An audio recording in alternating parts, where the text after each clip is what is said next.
कनिया सुतल बरू काम धंधा ना होई। मम्मी जी सब काम हो गइल बा। तो खाना ना बनी दोपहर के। हमारा भूखो लगल बा, जा खाना बनाओ। इतना खट के ओई नहीं आई लोग से तनी सु आराम हमर बर्दाश्त नहीं खे होता।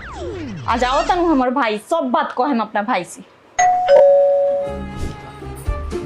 जानता रहो भैया हमर सास नु प्रणाम मम्मी जी। खुश रहो बुआ। पोछा लगाओ तनी कनिया के काम मत करे के पड़ो वही से। जानता रहो भैया हमर मर्द नु एहो जी जी प्रणाम। हाँ खुश रही। कितना को रोटी खाइबू? भूखे बारू सुबह खैला के बाद बताओ दिन के खाना बनाओ तनी। जानता रहो इन दोनों हमरा के नु बहुत कष्ट देवेलन सो। चुप झूठी, तो सास बेचारी बूढ़ होके पोछा लगावत तारी।